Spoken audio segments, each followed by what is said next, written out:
Hello বন্ধুরা, very very good morning.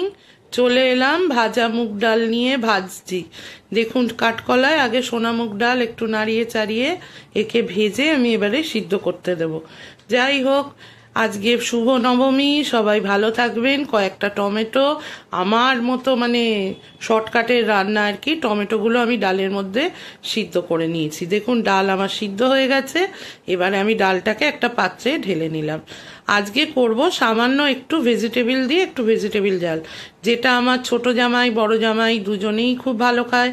আজকে তো সবাই আসবে, তাই রান্নার পরিমাণও বেশি আর আনন্দটাও ভরপুর।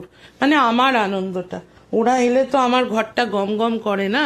ফোড়নে দিলাম গোটা জিরে একটু স্মেল বার হতে দিলাম দুখানি তেজপাতা।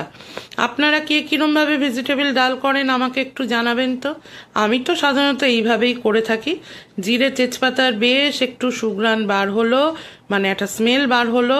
ফট করে স্মেল না বার হলে কখনো আগের থেকে কিছু করতে নেই। দিলাম 1 চামচ আদা বাটা। এই আদাটির মধ্যে 2-4-5 কিন্তু লঙ্কাও বেটে আমি একসাথে মিক্সিতে ঠিকঠাক করে রেখে দিয়েছিলাম। একটু আদা বাটা দিলাম। আপনারা কে কিরম ভাবে ভেজ ডাল করেন জানাবেন। আজকের দিন শুভ নবমী, সবার ভালো কাটুক। শুভ শারদিয়ায় নির্বিঘ্নে ঠাকুর দেখা হলো, পায়ে ব্যথা হলো, কার কটা ফোসকা পড়লো গো। যাই হোক, এগুলো তো পড়তেই থাকবে তোমাদের, তাও ঠাকুর দেখা কমলে কিন্তু হবে না। দিয়ে দিলাম একটু গাজর বিনস কাটা। আজকে ফুলকপিটা দিইনি জানো। কালকে একটা অবাক দৃশ্য, হঠাৎ করে আবার বাজার দর সেই 80 টাকার কমে কিছু নেই।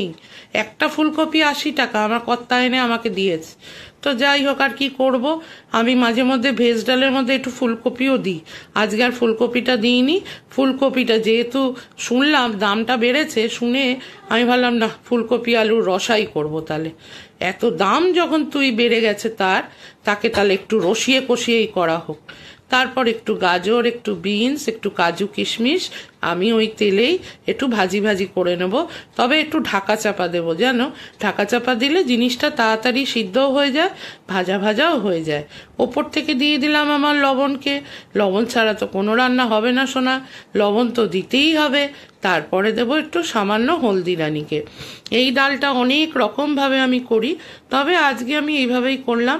আর জানবে, যখনই অল্প রান্না করবে, মানে 2-1 জন 3 জন তাদের জন্য রান্না করবে, তার স্বাদ যত না ভালো হয় যখন রান্নার আয়োজন মানে পরিমাণটা বেশি হয়। সব রান্নারই কিন্তু একটু টেস্ট একটু অন্যরকম হয়। কেন, এর আগেও আমি দেখেছি। আগে তো আমি প্রচুর লোকের রান্না করতাম, 30 জন লোকের রান্না হতো জানো। সেই যুগটা ছিল আলাদা। তার মুসুর ডাল, এমনি মুসুর ডালের যে টেস্ট, এখনের আমি যে অল্প মুসুর ডাল করি সেটার টেস্ট কিন্তু ওই রকম আসে না। নয় আমি রান্না ভুলে যাচ্ছি, না হয় কোনো গন্ডগোল। এবারে কিন্তু আমার দেখলে আমি ঢাকা চাপা দিয়ে একদম ওইগুলোকে সিদ্ধ করে নিলাম। এরপর ঢাকা চাপা দেওয়ার পর আমি ডালটাকে ওর মধ্যে ঢেলে দিলাম। এবারে একটু নাড়াবো চাড়াবো। তোমাদের যদি মনে হয় ডাল ঘন, তাহলে সামান্য একটু গরম জল অ্যাড করতে পারো। আমার সামান্য একটু মনে হয়েছিল, আমি পাশের গ্যাসে অল্প একটু জল দিয়ে আবার একটু ডালটাকে একটু পাতলা করার চেষ্টা করলাম। বেশি ঘন করলেও ভালো লাগে না, আবার একদম জলের মতো পাতলা করলেও ভালো লাগে না। ওপর দিয়ে ছড়িয়ে দিলাম চিনি। ভাই, শারীরিক কারণে যদি তোমরা চিনি স্কিপ করতে চাও অবশ্যই করতে পারো। আর সুন্দরী ধনেপাতা। তবে ভেজিটেবল ডালে আমার বক্তব্য যে চিনি দিলে টেস্টটা অসাধারণ হয়, না হলে আমার ঠিক খেতেও ভালো লাগে না। আমি অনেকের বাড়ি খেয়েছি, আমার অত টেস্ট মানে ভালোই লাগে না ডালটা তখন, কিন্তু একটু চিনি ফেলে দিলে বেশ ভালো লাগে। বলতে পারো কাকিমা তোমার জিভের গন্ডগোল আছে, হতেই পারে। আর একটু দিলাম সুন্দরী ধনেপাতা। আর ওই আমার টিপস, 1 চামচ ঘি। এটা তো আমি সব রান্নায় ইউজ করি। গরম মশলা আমি এই ডালে ইউজ করিনি, সুতরাং করার দরকার পড়ে না। আবার যার ইচ্ছা হয় সে করে। এই দেখো, পরিবেশন করে ফেললাম। দেখি আমার বাড়ির সবাই খেয়ে কি বলে। তোমরা দেখো, যদি ভালো লাগে রোজকার জয়শ্রী অবশ্যই লাইক শেয়ার কমেন্ট আর সাবস্ক্রাইব করো। তাহলে আজ আসি, টাটা।